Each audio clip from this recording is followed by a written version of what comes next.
আর কবর খুব একাকিত্বের জীবন। আসলে মৌতের যে যন্ত্রণার কথা আমরা বলি না, এটা সবচেয়ে বড় বিষয়টা কি জানেন? এর শারীরিক কষ্ট তো আছেই, এই যে দুনিয়ার সবার থেকে বিচ্ছেদ, এটাই হচ্ছে যন্ত্রণা। সবার থেকে বিচ্ছেদ না, সবার থেকে বিচ্ছেদ হয়ে চলে যেতে হয়, এটাই সবচেয়ে বড় যন্ত্রণা। মানুষ একা থাকতে চায় না। ওই জেলখানায় যে মানুষকে বন্দি করে রাখে না, ওই একাকিত্বের কষ্টে মানুষ ভোগে। একা একা, আমি একা, কেউ নেই আমার সাথে, এটাই। এর উপর যদি আবার টর্চার করা হয়, রিমান্ড দেওয়া হয়, তাহলে কি অবস্থাটা হবে বোঝেন। এই হলো কবর, এই হলো কবর। একটা ঘটনা বলে শেষ করে দেই, যে একজন ব্যক্তি মারা গেছেন, আর মুসা আলাইহিস সালামের সময় বানু ইসরাইলের কোনো এক নবী, আমি ঠিক নাম বলতে পারবো না যে কোন নবী, কারণ নামটা হাদিসে আসে নাই, কোনো একজন নবী আল্লাহর কাছে দোয়া করছেন, আল্লাহ মৃত মানুষের সাথে আমার একটু কথোপকথন করায় দাও। আমি জাস্ট একটু কথাবার্তা বলতে চাই যে মৃত মানুষটা কেমন আছে বা তাদের অবস্থাটা কি, আমি জানতে চাই। তো আল্লাহ পাক সেই ব্যবস্থা করে দিলেন। তিনি একটা কবরের কাছে গিয়ে দাঁড়ালেন, একজন মৃত মানুষ উঠে আসলেন। এটা সায়েন্স বিশ্বাস নাও করতে পারে, আমাদের কোনো মাথা ব্যথা নাই, ঠিক আছে? তো এবার তিনি তাকে জিজ্ঞাসা করছেন যে তুমি কেমন আছো, তুমি কেমন আছো, এই মুর্দাকে জিজ্ঞাসা করছেন। তিনি বলছেন যে আজকে থেকে প্রায় 500 বছর আগে আমার মৃত্যু হয়েছে। এই ব্যক্তি বলছেন আজকে থেকে প্রায় 500 বছর আগে আমার মৃত্যু হয়েছে, এখন পর্যন্ত আমার গা থেকে, আমার আত্মা থেকে মৌতের যন্ত্রণা দূর হয় নাই। লা ইলাহা ইল্লাল্লাহ। তো এই হচ্ছে অবস্থা। তা আমরা ব্যক্তিগত চিন্তাটা আগে করি, নিজের ফিকির, নিজের কবরের ফিকির, নিজের এলেম, নিজের আমল, নিজের পরিবার, নিজের রিজিক। যাদের জন্য হারামে যাচ্ছেন, কেউ সাথে যাবেন, কেউ সাথে যাবে না, না আপনার গার্লফ্রেন্ড, না আপনার বউ বাচ্চা, কিচ্ছু না।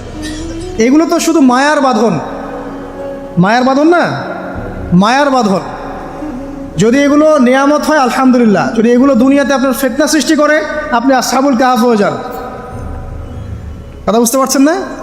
এরপরে যদি সামর্থ্য হয়, আল্লাহ পাক আপনাকে জ্ঞান দেন, আপনাকে পলিটিক্যাল পদ দেন, ইকোনমিক সেকশনে জ্ঞান দেন, ইত্যাদি ইত্যাদি, আপনাকে আল্লাহ যে সেকশনে রাখবেন সেখান থেকে দিনের খেদমত করবেন, পারবেন না ইনশাল্লাহ?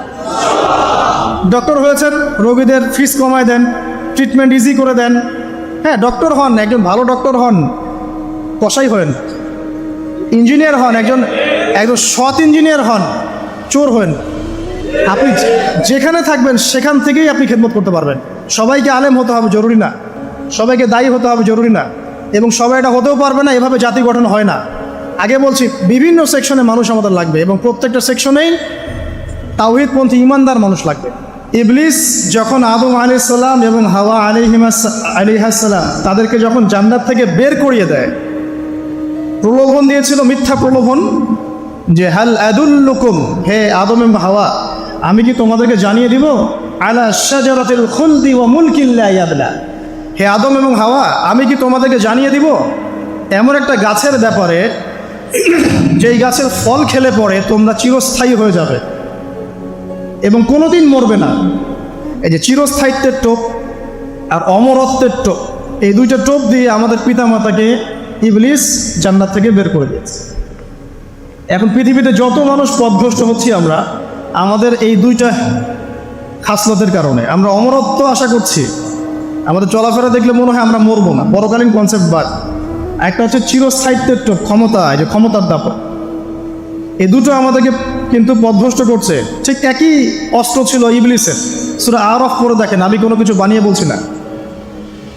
তখন আল্লাহ পাক বললেন যে ইয়া বানি আদম, হে বনু আদম, আদমের সন্তান যারা আছো, আমাদেরকে আল্লাহ পাক বলছে তোমরা শোনো, লা ইয়াফতিনান্নাকুমুশ শাইতান, শয়তান যেন তোমাদেরকে ফিতনায় না ফেলতে পারে। কামা আখরাজা আবাওয়াইকুম মিনাল জান্নাহ, ঠিক যেমন করে তোমাদের পিতামাতাকে শয়তান জান্নাত থেকে বের করে দিয়েছে। যেহেতু আমাদের পিতা আর মাতাকে শয়তান জান্নাত থেকে বের করে দিয়েছে, আল্লাহ পাক এই আদমের সন্তানদেরকে বলছেন তোমরা সতর্ক থেকো, তোমাদেরকে যেন শয়তান জান্নাত থেকে যেভাবে বের করেছিল তোমার পিতামাতাকে, এমন করতে না পারে। আর কি করতে না পারে? ইয়ানজিউ আনহুমা লিবাসাহুমা লিউরিয়াহুমা মিন সাওয়াতিহিমা, পড়ে দেখেন সূরা আরাফ। আল্লাহ বলছেন, মনে রেখো আদমের সন্তানরা, ইবলিস কিন্তু শুধু তোমার পিতামাতাকে জান্নাত থেকে বের করেই দেয় নাই, বরং গাছের কাছে নিয়ে গিয়েছিল, ফল খাওয়ার সাথে সাথেই তাদের গায়ের পোশাক খুলে পড়ে গিয়েছে। তাহলে আমাদের পিতামাতাকে জান্নাতে নগ্ন করে দিয়েছিল কে? সেই কথা আল্লাহ পাক বলছেন আদম সন্তানদেরকে, তোমরা সতর্ক থেকো, তোমাদেরকে যেন ইবলিস নগ্ন করতে না পারে, ঠিক যেমন করে তোমাদের পিতামাতাকে করেছে। তাহলে এখন যে পুরো বিশ্ব জুড়ে নগ্নতার যে সংস্কৃতি চলছে তাই এরা কার এজেন্ডা বাস্তবায়ন করছে বুঝতে পারছেন? কোরআন পড়েন, পৃথিবীতে যত সভ্যতা চলে গেছে, ব্যাবিলনের সভ্যতা, চাইনিজদের সভ্যতা, তারপরে যে আমাদের মাও সেতুং, ইতালির মুসোলিনি, এদিকে জ্যাপল সার্তে, এদিকে আপনার ফিডেল ক্যাস্ট্রোর কথা বলেন, ওই পশ্চিমা সভ্যতা বাদ দিয়ে যত বড় বড় সভ্যতা রিনাউন্ড, সবার পোশাক ছিল শালীন। আমি চ্যালেঞ্জ করলাম, খুঁজে দেখেন চাইনিজদের পোশাক দেখেন, আগেকার পোশাক, 1000 বছর আগের পোশাক, শালীন পোশাক। তারা কিন্তু মুসলিম ছিলেন না। আপনি এই ব্যাবিলনের সভ্যতা দেখেন, ব্যাবিলনের সভ্যতা অনেক প্রাচীন না? এই সভ্যতার পোশাক দেখবেন এটা অশালীন পোশাক ছিল না। এমনকি আইয়ামে জাহিলিয়াত যেটা আমরা বলি, নবী সাল্লাল্লাহু আলাইহি ওয়াসাল্লাম যখন জন্ম নেননি তার আগের সময় কোনো, ওই সময়ও যে মানুষ জেনা করতো, মেয়েকে যে কন্যা সন্তানকে জীবিত দাফন করতো, তারপরেও ওদের পোশাক শালীন ছিল। হঠাৎ করে বিশ্বে একটা সভ্যতা আসলো পশ্চিম থেকে, তারা বললো যে পোশাক শর্ট হতে হতে হতে হতে এক পর্যায়ে বিকিনি পরে করা শুরু করলো, এবং এখন ওরা সারা বিশ্বে ওটা ছড়িয়ে দিচ্ছে, আমরা সবাই ওটাকে গ্রহণ করছি। আমরা বলছি 1000 বছরের সমস্যা। এখন দেখেন আল্লাহ পাক কি বলছেন, ওয়াইদা ফাআলু ফাহিশাতান, ওই সূরার মধ্যে আছে, যখন তারা কোনো ফাহেসা কাজ করে তারা বলে ওয়াজাদনা আলাইহি আবানা, আমরা এগুলো আমাদের বাপ দাদাদেরকে দেখেছি করতে। যখন তারা কোনো ফাহেসা কাজ করে তারা বলে, অশ্লীল কাজ করলে বলে, আমরা এগুলো দেখেছি বাপ দাদা পিতৃপুরুষ থেকে করে আসছে। আল্লাহু আমারানা বিহা, আল্লাহ আমাদেরকে আদেশ করেছেন। আল্লাহ বলছেন কুল ইন্নাল্লাহা লা ইয়া'মুরু বিল ফাহশা, আল্লাহ পাক কখনো অশ্লীল কাজের আদেশ করতে পারেন না। আতাকুলুনা আলাল্লাহি মা লা তা'লামুন, তোমরা কি আল্লাহ সম্পর্কে এমন কথা বলছো যে কথা তোমরা জানো না? আল্লাহ কিসের আদেশ করেন? আল্লাহ বলছেন কুল আমারা রাব্বি বিল কিসত, হে নবী বলে দিন আল্লাহ পাক আদেশ করেন ন্যায় বিচারের আদেশ করেন। ওয়া আকিমু ওয়ুজুহাকুম ইনদা কুল্লি মসজিদ, এবং প্রত্যেক নামাজের ওয়াক্তে নিজের চেহারাটাকে একনিষ্ঠভাবে আল্লাহর দিকে ফেরাবে, এই আদেশ আল্লাহ পাক করেন। ওয়া আকিমু ওয়ুজুহাকুম ইনদা কুল্লি মসজিদ ওয়াদউহু মুখলিসিনা লাহুদ্দিন, এবং একনিষ্ঠভাবে তোমরা আল্লাহকে ডাকবে, দোয়া করবে, এই আদেশ আল্লাহ পাক করেন। তো আল্লাহ পাক কি অশ্লীল কাজের আদেশ করতে পারেন? ইতিহাস পড়ে দেখেন, আমি নিজে হিস্ট্রির ছাত্র, আপনি পড়ে দেখবেন, পুরো ঐতিহাসিক পটভূমি পড়ে দেখবেন, মানুষ এই ঊনবিংশ শতাব্দী আসার আগে এত অশ্লীল ছিল না। এখনকার বিশ্বে যত সমস্যা চলছে, কয়েকটা বলি, রিবা বা সুদ, জেনা বা উন্মুক্ত যৌনাচার, তারপরে বেপরদামি অশ্লীলতা, 4 নাম্বার আপনার মাদক, ঠিক আছে, 5 যে বড় মহামারী পর্নোগ্রাফি, যত বড় বড় মেজর সমস্যাগুলো চলছে যেগুলো ইয়াং জেনারেশনকে ধ্বংস করে দিচ্ছে, এগুলোর ম্যাক্সিমাম এসেছে কিন্তু পশ্চিম থেকে। খেয়াল করে দেখবেন, এগুলো কিন্তু বাংলাদেশ থেকে আসে নাই, আসছে ভারত থেকে আসছে, পাকিস্তান থেকে আসছে, সাবকন্টিনেন্ট থেকে আসে নাই, এগুলো দেখবেন একটা নির্দিষ্ট জায়গা থেকে আসছে। তো এই কারণেই আমাদের সতর্ক দৃষ্টি রাখতে হবে যে বস্তুবাদী উন্নয়ন সব কিছু নয়। হ্যাঁ, আমরা জিডিপি বাড়ালাম, ইন্ডাস্ট্রিজ গড়লাম, মঙ্গলে চলে গেলাম, চাঁদে গেলাম, ওকে ফাইন, এগুলোর কেউ বিরোধিতা করবে না, এটা ভালো, ন্যাশনকে এগিয়ে নিতে হবে, এটাই এডুকেট, তারও নয়, এবং এডুকেটেই করতে হবে, কিন্তু নৈতিকতার বিসর্জন দিয়ে নয়।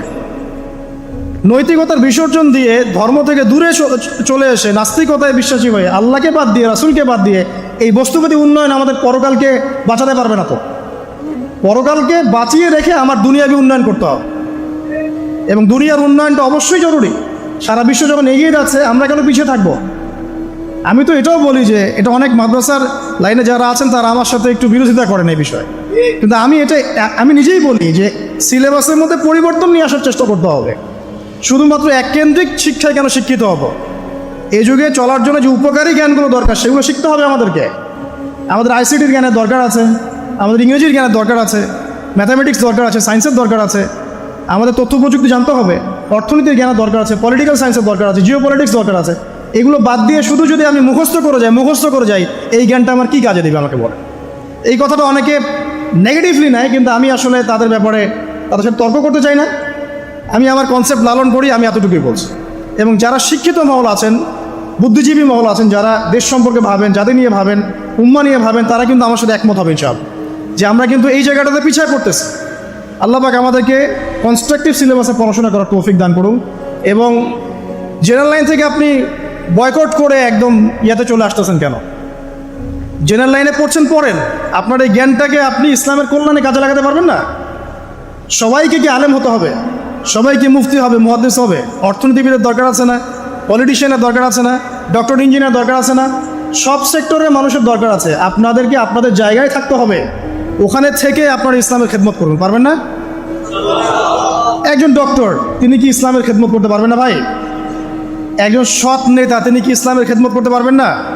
একজন অর্থনীতিবিদ তিনি যদি আল্লাহ পাকের হালাল হারাম মেনে অর্থনীতির কোনো বিধান চালু করেন, তিনি কি ইসলামের খেদমত করতে পারবেন না? তো সবাইকে কি বক্তা হতে হবে? সবাইকে আলেম হতে হবে?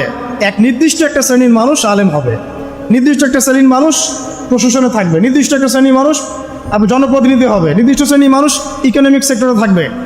এইভাবে আমরা একটা জাতি গঠন করব, এবং সবাই হবে উভয় দিকে শিক্ষিত। একজন আর্মি অফিসার তার উচিত হবে ইমামতি করার যোগ্যতা অর্জন করা, একজন ডক্টর তার উচিত হবে ইমামতি করার যোগ্যতা অর্জন করা, আবার একজন যিনি আলেম তারও উচিত হবে এমন পড়াশোনা করা যে পড়াশোনা দিয়ে তিনি কোরআন সুন্নাহকে হাতে রেখে ওয়ার্ল্ড অ্যাফেয়ার্সকে ডিল করতে পারেন। তো এই বিষয়গুলো আমাদের একটা গ্যাপ চলে আসছে দীর্ঘদিন থেকে। আল্লাহ পাক আমাদেরকে বোঝার তৌফিক দান করুন। আর অ্যাটলিস্ট আমরা যদি নাই পারি, আমাদের দ্বারা যদি কিছু নাই হয়, অ্যাটলিস্ট আমাদের সন্তান সন্ততি যারা আসবে ভবিষ্যতে, আল্লাহ পাক তাদেরকে যেন ইসলামের জন্য কবুল করে নেয়, আমিন। আর ইসলামের জন্য কবুল করলে কারো কোনো ক্ষতি নাই। ইসলামের আন্ডারে প্রত্যেক অমুসলিমের সর্বোচ্চ অধিকার রক্ষা করা হয়, অন্য কোনো জায়গায় করা হয় না। এবং প্রত্যেকটা ধর্মগ্রন্থের মূল কথাগুলো দেখবেন একই রকম। এক আল্লাহর কথা বলছেন, একজন শেষ নবীর কথা বলছেন, সত্য কথা বলার কথা বলছেন, ন্যায়ের পথে চলার কথা বলছেন। প্রত্যেকটা ধর্মগ্রন্থ পড়ে দেখেন, এই যে ওল্ড টেস্টামেন্ট বলেন, নিউ টেস্টামেন্ট বলেন, বেদ বলেন, আপনি বাইবেল বলেন, পড়েন, একটু পড়েন, তুলনামূলক ধর্মতত্ত্বের বইগুলো পড়েন, দেখবেন অনেক মিল আছে। তো সবাই যদি যার যার ধর্ম পালন করেন, কোনো সমস্যা আছে? সবাই যদি যার যার ধর্মের নৈতিক বিষয়গুলো মেনে চলে, কোনো সমস্যা আছে? এই সহজ সরল কথাগুলো আমরা জনগণকে বোঝাতে ব্যর্থ হচ্ছি। এই সুযোগ নিয়ে এক শ্রেণীর মানুষ এক দলকে আরেক দলের বিরুদ্ধে লাগিয়ে দিচ্ছে, স্বার্থ খুঁজে, নিজের স্বার্থে, দুনিয়ার স্বার্থে, এবং ওই যে বললাম একটা সভ্যতার কথা, ওদের স্বার্থে শান্তিপূর্ণ একটা জনসমষ্টির মাঝে ফাসাদ লাগিয়ে দিচ্ছে উদ্দেশ্যপ্রণীতভাবে কিছু মানুষ। এদেরকে চিনতে শিখুন, এদেরকে বয়কট করতে শিখুন। আল্লাহ পাক তৌফিক, বোঝার তৌফিক দান করে। যাক, আমি আর ওদিকে যাচ্ছি না। দেখুন, নবী মুসা আলাইহিস সালামের সময় হিস্ট্রি এভাবে রিপিট হয়েছে।